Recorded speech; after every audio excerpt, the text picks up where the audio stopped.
Thank you for listening to the show on Really Big Something Channel. September 25th, 2017. Wouldn't you love to see one of these NFL owners, when somebody disrespects our flag, to say, get that son of a bitch off the field right now, out, he's fired. He's fired! 2:05 here on the great WRKO. Okay, my friends, now the Republican establishment goes after Trump for criticizing the NFL. That's right. Bush's top advisor, the architect, as George W. Bush called him, Karl Rhino Rove, was on Fox News Sunday yesterday with Chris Wallace and basically said the president should be ashamed of himself. Roll it, Brittany. A president has two very valuable assets, his time and his voice. Mm-hmm. And this president wastes it when he engages in things like this. We had an argument over whether Meryl Streep was a good actress or not. And now he has joined this fight, much to his own disadvantage. He's in the middle of two big fights, and this distracts from it. And there are better ways for the president. I was struck by a line in a speech in New York last week. At the UN. At the UN. He said, "We aspire to the approval of history." What if instead of standing up and swearing at them, he had said, I understand they have the right to do this, but we stand and respect our flag, not because of America's imperfections, but because we are constantly as a nation aspiring to the approval of history. We salute the flag because of the struggles and the sacrifices of generations of Americans to make this a better country. And that's why we stand and salute our flag and why we put our hand over our heart. And he could have come away the winner. But he is walking away from this, a loser in the minds of the American people, for exactly the reasons that you pointed out. He was against the federal government and against the government interfering in telling the Washington Redskins what their name ought to be. And now he is saying, fire those people if they don't stand and respect the flag. He's an aspirational figure. He should not be a condemnatory figure. I mean, to me, I don't even know where to begin. I mean, really, honestly, it's pathetic on all sides. Number one, this is the guy that kept telling Bush during the Iraq War, don't fight back. You're getting torn apart in the media. They're attacking you every day. They're comparing you to Hitler. It would be undignified for you when they were calling you Bush, Cheney, Hitler, Halliburton. Just don't fight back, Mr. President. It's beneath you, Mr. President. You have to be aspirational, Mr. President. And by the time they were done with him, he was at 24% approval ratings, and they lost both houses of Congress and eventually the presidency to Barack Hussein Obama. So who the hell Karl Rove is to give advice is beyond me. That's point number one. Point number two. Whoa. Hey, Karl, take a chill pill. Relax, buddy. The federal government under Obama was contemplating on forcing the Washington Redskins, against the wishes and the will of the ownership, to change their name from the Redskins to something else. Trump is not telling the owners, I will compel you to fire these people. He's not saying I'm going to pass an executive order saying you must fire or suspend these players. It was basically two lines in one speech in front of a rowdy crowd in Alabama, and he was talking about how great their college football teams are. That was the context. Alabama, Auburn, and said, let me just tell you what I honestly think. They should fire those SOBs. You disrespect the flag, you kneel. Would it be great to see an owner say, you know what, you're fired, you're out of there. That's all. That's it. He's not going to force the owners to do it. He's not going to regulate them. He's not going to coerce them. In other words, so now the president can't even give his own opinion?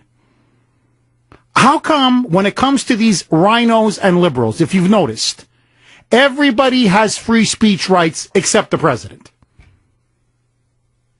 You can say anything about him, do anything to him, but God forbid he should say anything. That to me is the obvious point. And moreover, and this is the argument the liberals just cannot respond to, they have no answer to. The president of the United States is ultimately the commander-in-chief. If he is not there to protect the flag, to defend the national anthem, to stand up for the honor and dignity of our country, which is what the flag represents, then what the hell is he there for? And so now for couple years, because of the ideology of Black Lives Matter, like a cancer, egged on by Obama. If you remember, he was the one that coddled it, encouraged it. It has now seeped into our universities, into our public schools, into our popular culture, and now through Colin Kaepernick, it's seeped into the NFL. And so it's been weeks now. Again, we keep seeing players constantly kneeling and protesting over all sorts of issues. And by the way, this is the mother of all points. All of these protests are about nothing. This is what's incredible. Hands up, don't shoot. Never happened. When Black Lives Matter claimed, this was their founding event, that Big Mike Brown said, hands up, don't shoot. It never happened. Police shootings of African American young males are not up. There's been no big increase or spike in cops shooting young black males. That's a complete lie. It's a complete fiction. So everything that Black Lives Matter espouses is a lie on top of everything else. Never mind that they champion the murder of police officers. Never mind that they openly call for violence. Never mind that they engage in violent, unlawful criminal activity. They shut down the streets. They assault old ladies. They destroy private property. They attack police officers. They throw urine bottles at them. Sticks, batons, rocks, you name it. I could go on and on. So the one time the president stands up and says, you know, I don't know what you guys are kneeling down for, A, and B, this is your country, and people have died for that flag, show a little freaking respect. And he's the bad guy? The thing about the rhinos is they always surrender and capitulate to the media, to the liberals, and to political correctness. Nobody can dress up a surrender better than the Vichy Republicans. And that's Karl Rove. 617-266-6868. Jeff in Littleton. Go ahead, Jeff.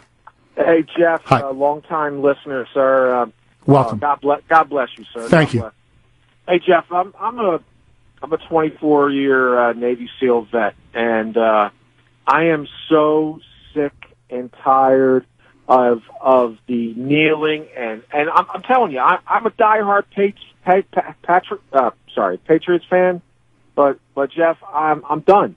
I am done, and I'm so no one, no prima donna, no athlete, no crybaby is above the flag. The flag is what we stand for as Americans. We remember. It's a remembrance of those who died in battle. It's a remembrance of those who sacrificed their lives for these prima donnas so they can sleep well, so they can eat well, so they can live well and play a sport because of our country. If they didn't have that, if we had no military, no police, no border protection, we'd be another country like Iraq and Iran.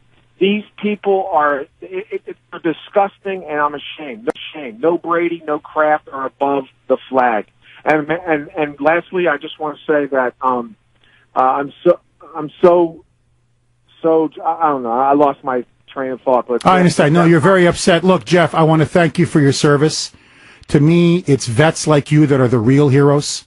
Honestly, not these overpaid, spoiled dimwits that you see in the NFL. I'll be honest with you, these ignoramuses who know nothing about the flag, about our country, about our history. But look, let me be honest with you, Kuhner country, okay? Look, we are the greatest country in the world. We are the greatest country in the history of the world. But even if we're not, just for the sake of argument, do you know how many injustices there are in every country in the world? You think Canada doesn't have all kinds of problems with racism and all kinds of issues, all kinds of injustices? You think England, these guys were standing up for the British national anthem, the Ravens and the Jaguars, but they were kneeling for their own. The history of the British Empire. Ask the Irish. Ask the Jews. Ask the Indians. Ask the Arabs. Ask the Africans what they think of the British Empire. Are you freaking kidding me? But you stand up for their anthem, but you won't stand up for ours? And my point is just this. Every country has its sins. No country is a utopia. No country is perfect. None. None ever has been. None will ever be. Why? Because man himself is not perfect. Humanity itself, we're not perfect. We're sins. We're sinners. We were born with original sin. We're imperfect. So society will be imperfect. Nobody disrespects their national anthem. That's what I find incredible. Like, we wear this like a badge of honor.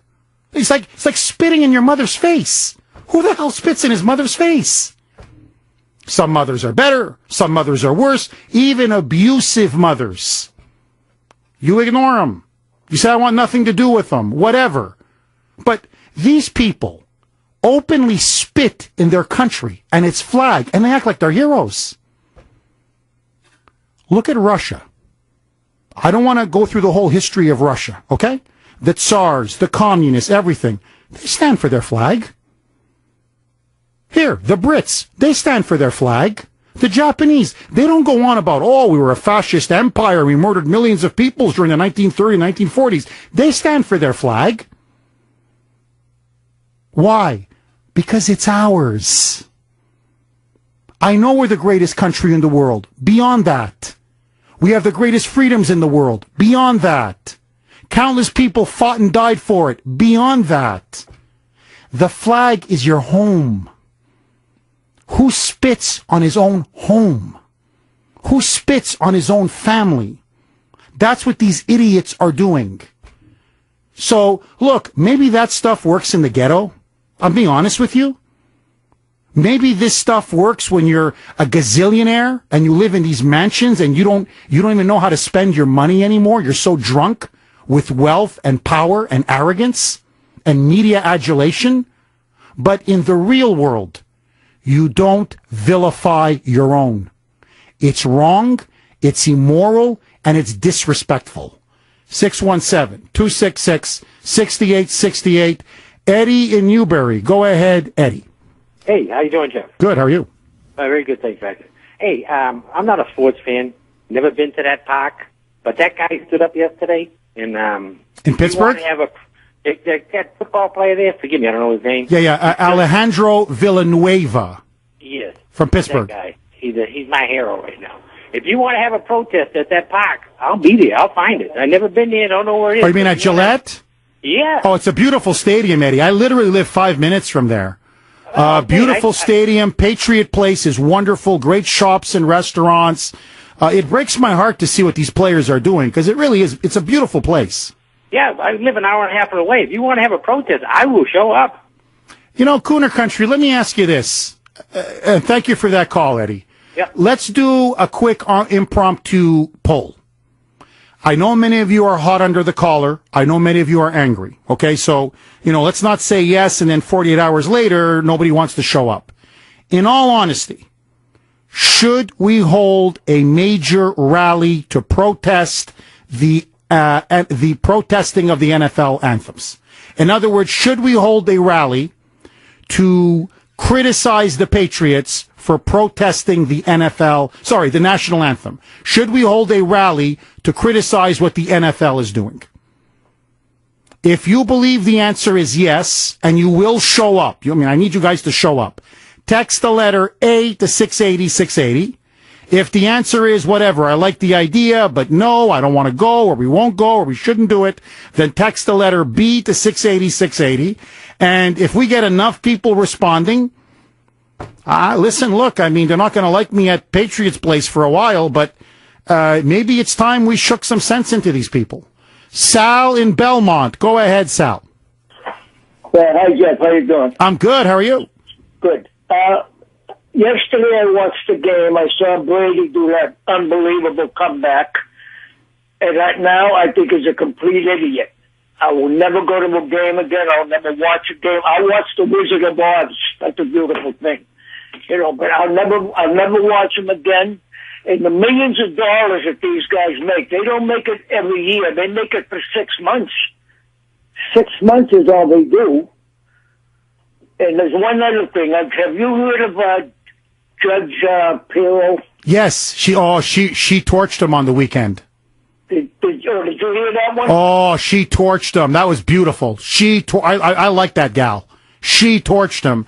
But no, Sal, honestly, we're getting to the point now. It's not millions. They make tens of millions. Some of them make even over 100 million. I mean, they make so much money. If I made a tenth of what they made, I would kiss the ground that I walk on. If I was any player there, I'd look at each other and say, hey, only in America can we get paid tens of millions of dollars to play a game. The greatest country in the world. Instead, they spit on her. 225 here on the great WRKO. Okay, you can text us at 680-680. This is from 617. Jeff, hadn't given this much thought until someone posted it. This, by the way, is a brilliant text. Worth quoting. Quote, Tim Tebow bent a knee to honor God, and the NFL attacked him. Said he shouldn't bring his opinion to the game. They mocked him. Think about that as you applaud what's going on now. Bingo, 617. You remember Tim Tebow would be on the sideline, and you know how you sometimes in church, right, you kneel out of respect, not out of protest, but out of respect and deference? Well, he would kneel to honor God and country in sheer deference. And the media, the liberals, the NFL high office, Roger Goodell, don't bring your politics onto the side. It was just bringing his personal faith. But anyway, don't bring your politics onto the sideline. This is inappropriate. You're causing too much of a distraction. You're disrupting the locker room. The fans don't want to see it. But hey, when you on the flag and the country and the anthem, come on down, baby. Now, speaking of a sport that will not allow this, NASCAR racing. The NASCAR owners, and God bless them, have now come out and said they stand with Trump 1,000%, and they have told any of their drivers, if you kneel or protest the national anthem at any race, you're gone. You're fired. You will never drive a race car again. So my question is this. If NASCAR can do it, or if certain football teams like the Houston Texans or the Dallas Cowboys can do it, why can't the Patriots do it? Glenn in Carver. Go ahead, Glenn. Jeff, how you doing? I'm good. How are you, Glenn? Good, thanks. I have so many things I want to say, but I know we only have a short time. First of all, they should change the name of the NFL to the CFL, the Communist Football League. And, Robert Kraft, his whole narrative in 2001 after 9/11 was Patriots. We're Patriots. And the world of Patriots. Now, he said that after they won the Super Bowl. The world, they're Patriots. It started here in New England, the patriotism. And now he's turning his back on it. Jeff, I'm never watching a game again. And after what you said earlier, I didn't know this, but in London when they stood up yes, for their national anthem? Yes, for God Save the Queen. Jeff, that did it for me. When I was listening, I'm like, I'm done. I can't watch another game. I'm sorry. Glenn, thank you for that call, my friend. John in Quincy. Go ahead, John. Hi, Jeff. Thanks for taking my call. My pleasure, John. My father was a career man in the Navy. My younger brother went in when those Marines got blown up in Lebanon. I don't know if you remember that, and they all died. Because of a terrorist bomb. Yes. Well, he volunteered because they put a naval armada around the coast. You know what his job was at the age of 19, Jeff? Feel the body bags. The head's going this way and the feet go this way. Now, having said that, anyone listening to this show that does not have respect for the American flag, get out of the country. Let me tell you why. Because the long-suffering effects of people who would serve this country because of the flag and everything it stands for,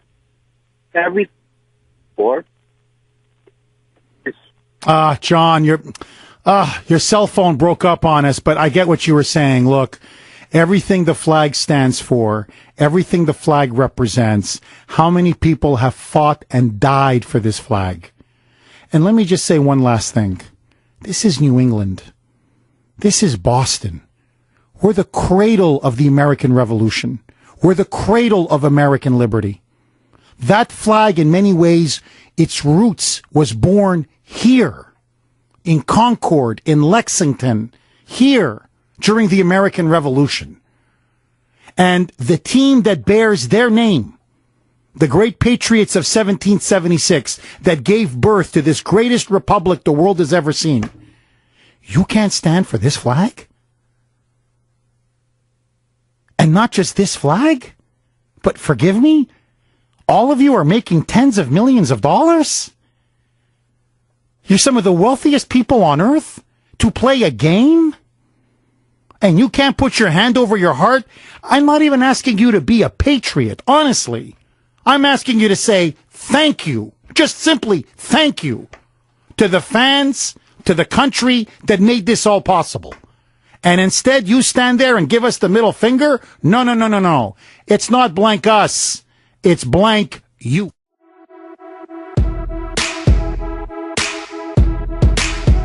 .237 here on the great WRKO. Okay, coming up very shortly, I promise. It now appears that a player was spitting on a fan.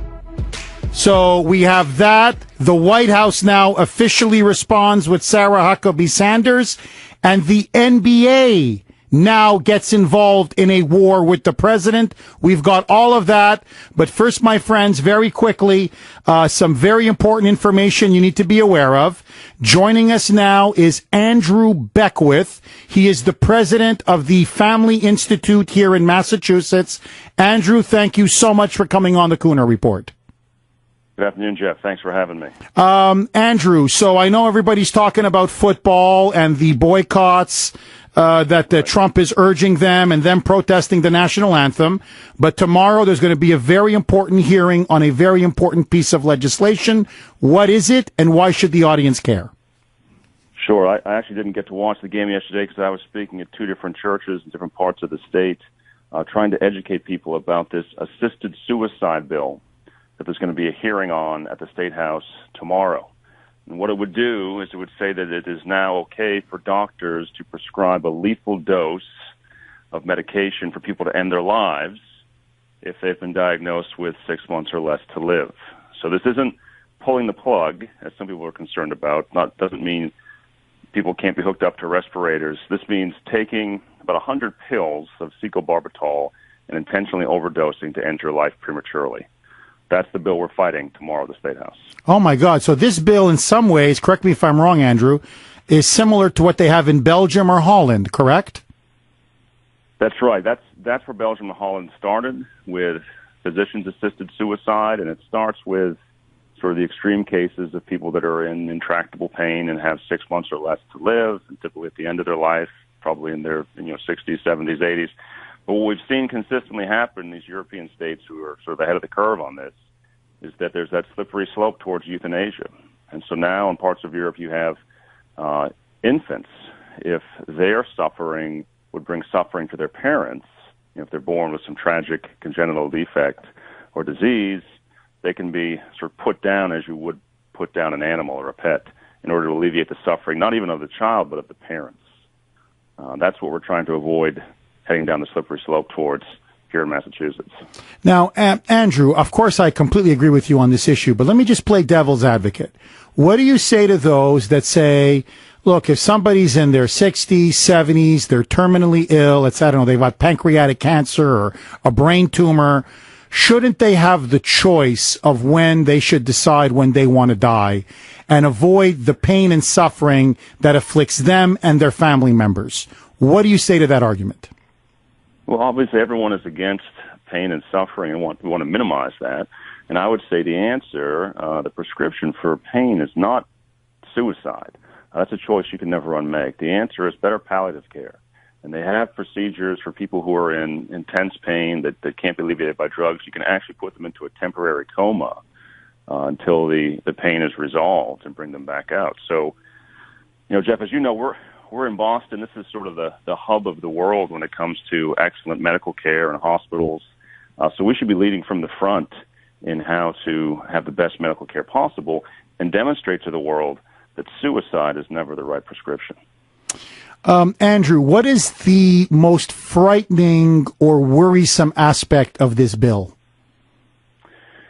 Well, if you look at how a very similar bill that became law in Oregon a while back was applied by one particular insurance company, it's very chilling. You had a woman who was diagnosed with an aggressive form of cancer, and she wanted to get an experimental treatment that would hopefully extend her life. She wanted to fight for life, and her insurance company said, sorry, we're not going to pay for the cancer treatment, but we will pay for 100 pills of secobarbital if you want to end your life under the state-assisted suicide law. That's incredible. So in a way, this law could potentially incentivize or encourage insurance companies to say, we don't want to pay for your, whatever, 6 months, 9 months, a year, whatever, cancer treatment. But hey, you take these 100 pills, we'll pay for that. Right. I mean, in an era of inflating healthcare costs, suicide's always going to be the cheapest option. There's no way around that. And so this is going to victimize the most vulnerable, the poor, the underinsured, people that have the least means to fight back. So the proponents of this bill say that it's about individual choice and autonomy, but what we've seen happen in places where the bill's been passed is that it's actually the most vulnerable who are exploited. Andrew, where is this hearing going to be held, and how can people go to show up and voice their disapproval? It's at the State House tomorrow in the two hearing rooms, A1 and A2. They combine them down in sort of the bowels of the State House. It starts at 11 a.m., and will probably go to 4 or 5 p.m., but it's the only issue being heard tomorrow, so we're hoping that everyone who wants to testify can. If you want to speak, particularly if you're in the medical field or health-related field, it'd be great for you to come and speak and oppose. You get 3 minutes. You can sign up when you get there. Or if you just want to come and kind of pray quietly or just sort of be present, there'll be lapel stickers you can wear so the legislators on the committee will know that you're there in opposition.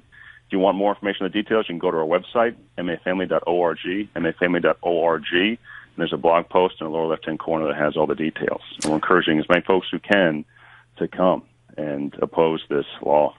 We have been talking with Andrew Beckwith, one of the good guys. He is the president of the Massachusetts Family Institute. Please go to mafamily.org. Kuhner country, this is very important.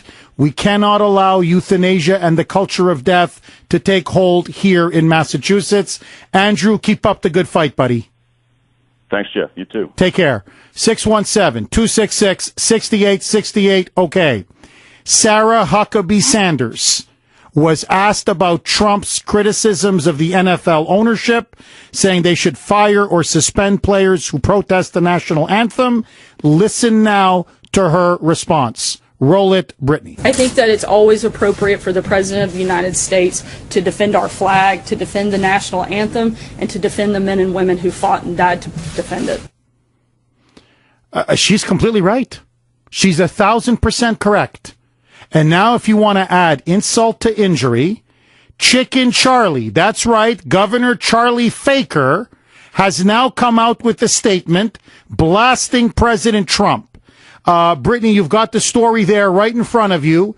Take it away, Brittany. So Charlie Baker said that Donald Trump's comments about the NFL players who do not stand for the national anthem were unpresidential and divisive, and he told reporters today, it's a free country, and people have the right to exercise their First Amendment rights. And why can't they be held accountable? See, notice they have the right to spit on the flag. They have the right to spit on the national anthem. They have a right to disrespect our country and the fans. But they can't be held accountable? Hey, Charlie, so hold on. You mean people can take a knee now in your administration if they don't like whatever's going on in the world? You mean they can just take a knee and protest on the job if they don't like whatever's going on someplace in America or around the world? You phony, you fraud, you. Well, my friends, Brandon Marshall is now apparently, listen to this. So he is a wide receiver for the New York Giants. Apparently now there is video footage that has now come out where he got into a heated exchange with a Philadelphia Eagles fan on the sideline. And so when confronted by this fan, who I guess is, angry because they're protesting the national anthem, he starts mocking this fan, saying, stop shaking, and then apparently the fan yells back, saying, you just spit on me, you pig. And so the video shows an agitated Brandon Marshall, the player, being escorted away from the fan. So now you have these players who not only are protesting the national anthem and taking a knee and protesting the flag, now they're spitting in our faces. Or at least one player is now spitting on the fans. Well, that's what I said. You might as well do it because that's what you're metaphorically doing it, so you might as well actually do it. This to me is incredible. I don't know who these players think they are. 617-266-6868. Lines are loaded. Bruce in Randolph. Go ahead, Bruce. Hi, Jeff. Hi. I was impressed how the Houston team yesterday all stood up during the national anthem. Yes. Well, Tampa Bay team, Miami team, and the Jacksonville team, I didn't see them all standing up. So anybody that donates any money to the hurricane relief of any of these Florida cities, or Florida in general, is crazy. Give money to Houston. That's all I have to say. Thank you for that call, Bruce. Paul in Dorchester. Go ahead, Paul. Jeff, good afternoon. Thank you for taking my call. My pleasure. Jeff, if you're not going to say it, Jeff, I'm going to say it. Jeff, Colin Kaepernick was actually by himself for a long time, over a year. Hasn't been hired by 32 NFL teams or owners. But no one was behind him. No one was supporting him. But the minute Trump echoed or said something overall, not even targeting him directly, just saying it overall, anybody who protests, demean our flag, should be fired. They need to understand that this is a private corporation, the NFL. It's not a public company. It's private. If my CEO wants me to come down in the building lobby right now and lead us in a prayer or say the national anthem, I have to do it because that's my job. It's a private corporation I'm working for. But if Chicken Charlie, if I'm working for the state, Chicken Charlie wants me to say the national anthem or say a prayer, I said, blink you. My kids don't have to. They go to public schools. Blink you, Charlie. Paul, you're dead on. Paul, you're so dead on, and thank you for that call. Look, let's just leave the flag out of it just for a second, okay?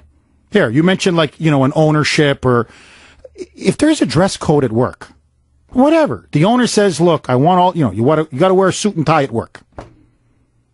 Well, my freedom of expression, I should be able to come in jeans and a T-shirt. No, this is the kind of office that we run. We deal with customers. We deal with clients. I want you well-dressed, either as a woman in a pantsuits or whatever, or, the men, you have to wear a suit and tie. Now, that's the dress code. I'm the employer. You don't like it? You don't have to take the job. Well, Trump is 1,000% correct. Look, guys, NASCAR is enforcing the rules. The Cowboys are enforcing the rules. The Texans are enforcing the rules. So, no, I pay your salary. You're on the field. You're in uniform. Do your job. You're paid to play football. You are not paid to be a politician. Now, on your own time, you want to support Black Lives Matter. You want to protest police brutality. You want to protest racism, blah, blah, blah, blah. Buddy, do it on your own time and on your own dime. But don't do it on the fans' time. And don't do it on my time as the owner. It's just common sense. Now, quick update, and then I want to take more of your calls. It's not just the NFL. So now Trump has put the NBA in its place, and God bless him. So as you know, the Golden State Warriors, they're based in Oakland, won the NBA championship. And their head coach is a rabid anti-Trump moonbat. So are many of their star players, including Steph Curry. By the way, great shooter, great basketball player, but let that go. And so now they have been debating among the Golden State players whether they should come to the White House. It's tradition. You win a championship, the president invites you to the White House. Well, Steph Curry's been shooting his mouth off now for at least a week, saying, oh, Trump's a racist, Trump's a white supremacist, I don't think I want to go. Other players are saying, I don't think I want to go. The coach says, I don't think I want to go. And so they were going to hold a vote this weekend. And Trump said, you know what? He tweeted out and he said, I'm rescinding the invitation. I am withdrawing the invitation. because to be invited to the White House is an honor. It is a privilege. It's not a right. And obviously, you guys don't want to come. You're debating whether you should come. So you know what, buddy? You can't appreciate being at the White House. Invitation has been withdrawn. And now that little yellow-livered, gutless coward, Steph Curry, he's targeting me because I'm black. Oh, he said, how could he do this to me? Oh, my God. Hey, man up. You can't stand him for his politics. You run him down as a racist and a white supremacist. You say you don't want to go. Okay, you don't want to go? You're not going to go. Invitation withdrawn. Man up. He wants it both ways. He wants to run the president down, but still have the president grovel to him as if somehow him attending the White House is his right. It isn't. It's a great honor. The Pittsburgh Penguins have taken the president up on his offer. They're right. And it's about time somebody put Steph Curry and these spoiled ingrates in the NBA in their place. You don't want to go? No problem. Jack on the Cape. Go ahead, Jack. Thank God for Jeff Kuhner, let me tell you. Thank you, Jack. God. Jeff, Charlie Faker, you know something? I'm an independent voter. 90% of the time I vote Republican. I wouldn't vote for that faker in a million years. What a fraud, phony, and I'm just sick of his antics going against Trump. You know something, Jeff? Ignorance has no bounds. If you put a microphone, Jeff, in front of these young guys who are putting their knee down, and you ask them, what the hell are you protesting? They couldn't give you a specific answer because they don't know. They're ignorant. And most of them are in their 20s. They have no idea. Here's what I propose that Bob Kraft do, and I'm going to blame Bob Kraft too because Bob Kraft has no guts. He proved it during the Brady Deflate era where he didn't really put his foot down against the NFL and Roger Faker Goodell. Bob Kraft should have every player on that team go in, watch a 2 or 3 or 4 hour video on what this country has done for the world over the past 200 years and watch how generous this country has been and watch that no country in the world has the opportunities that the average person has in this country. And go tell Colin Kaepernick about Castro in Venezuela and those phony fraud countries. They don't understand. They don't understand what it is like to live in other countries. It's pure ignorance, Jeff. And we have to educate these people or else I've had it with the NFL, Jeff. After 55 years of watching games, you know what? I'm true. I'm divorcing them. I can't sit down in good conscience watch these overblown millionaires put their mark and disgrace against this great country. Jack, have you done radio? Because honestly, I couldn't have said it better myself. Brilliant. You hit the nail right on the head. Kevin in Newton. Go ahead, Kevin.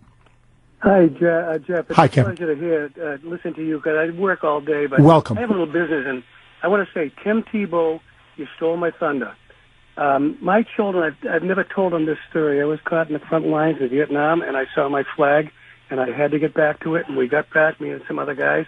We made it back in time. I've never told my children. I'm not mad. I'm very sad.